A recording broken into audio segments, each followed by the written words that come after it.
4월 21일 예수를 쓰다 마지막 주간 목요일입니다. 이때까지 수고 많이 하셨습니다. 끝까지 힘내시기를 바랍니다. 오늘은 마태복음 마지막 장 마지막 구절입니다.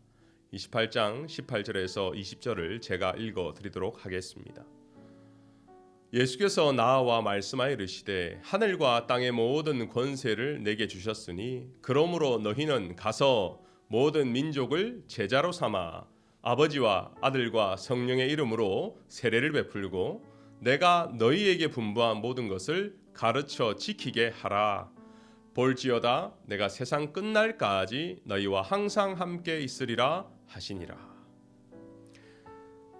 대한민국은 우리나라 국민이 자국을 부르는 국호입니다. 국가대표 선수들을 응원할 때도 대한민국 이렇게 외치죠. 역사적으로 거의 모든 나라가 대자를 붙여서 스스로를 높였습니다. 대영 제국, 가까운 나라에서 대일본 제국. 오늘 설교의 제목은 대사명입니다. Great Commission. 그냥 사명이 아니라 큰 대자를 써서 대사명. 그래서 어떤 이는 지상대명령이라고도 합니다. 이렇게 성경에서 많은 본문 중에 오늘 본문을 중요하게 생각하는 이유는 우리가 이 땅에서 할 수 있는 가장 가치 있고 가장 귀한 사역이기 때문입니다. 그래서 오늘 저는 말씀을 통해서 우리가 할 수 있는 그리고 우리가 해야 하는 두 가지 사명을 함께 살펴보고자 합니다. 첫 번째는 가서 제자를 삼으라는 것입니다. 전도의 사명이죠. 복음을 전하는 것 너무나 중요한 것이죠.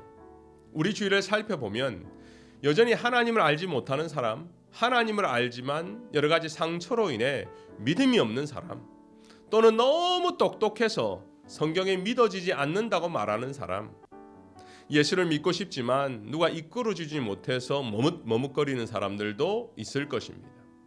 이런 분들을 만나 복음을 전하는 거 정말 귀한 사역입니다.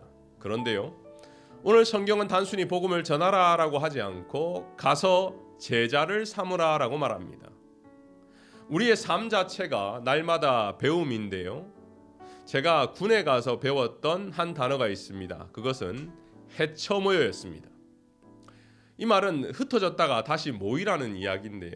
좀 구체적으로 말하면 흩어지는 것도 잘해야 하고 모이는 것도 잘해야 한다는 것이죠. 모이는 것은 교회의 사명이고 흩어지는 것은 제자 삼는 사명입니다. 우리는 매주일 모여 예배를 잘 드리고 있지요. 그렇다면 우리에게 남은 과제는 이제는 잘 흩어지는 것입니다. 이것이 내리로 흩어지는 것도 중요하고 또 우리가 각자의 삶의 현장으로 흩어져서 제자의 삶, 살아있는 예배를 사는 것도 중요하다는 것입니다. 올해부터 매주일 예배가 마치면 사회자 목사님들이 선교적인 삶을 안내하고 있지요. 그날 말씀을 요약해서 한 문장으로 또는 두 문장으로 꼭 필요한 말씀이 여러분에게 전해질 때에 여러분 아멘으로 화답하시기를 바랍니다.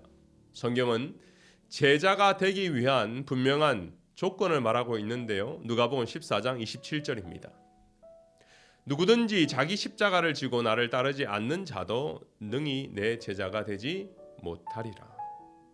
제자라는 것은 주님이 가신 길을 따라가야 하고 자기 십자가를 져야 한다는 것입니다. 다시 말씀드립니다. 제자는 두 가지가 필요한데 첫 번째는 주님이 가신 길을 따라가야 하고 자기 십자가를 져야 한다는 것. 예수님을 전하는 증인의 삶, 이민사회에서도 동일하게 필요한 것입니다. 우리 주위를 살펴보면 다민족 국가이기 때문에 미국 가운데는 다른 인종, 다른 언어를 쓰는 분들이 많이 있습니다. 물론 그분들에게도 복음을 전하는 것이 필요하지요. 하지만 우리가 가장 잘할 수 있는 것은 우리의 언어로 우리 문화 가운데서 복음을 전하는 것입니다. 그런데 단순히 입으로 복음을 전하는 것이 아니라 우리의 삶으로 전도하는 것이 요구되는 시대가 되었다라는 것입니다. 예전에 내리모임에 참여해서 사업하시는 분들의 이야기를 한번 듣게 되었습니다. 한 분이 간증을 하시는데 사업장에 손님들이 왔을 때 자기도 모르게 사람을 차별해서 대했다라는 거예요. 근데 자기 직원이 와서 "Hey boss, 왜 손님을 차별합니까? 라고 지적을 했다는 거예요. 직원에게 그런 말을 들었을 때 기분이 나빴지만 그 직원의 충고를 하나님의 음성으로 듣고 회개했다는 것이었습니다. 저는 그것이 제자의 삶이라고 생각합니다. 관심 없는 것 같지만 우리의 언어, 우리의 모습, 우리의 행동, 우리의 습관까지도 믿지 않는 사람들이 지켜보고 있다는 것이죠.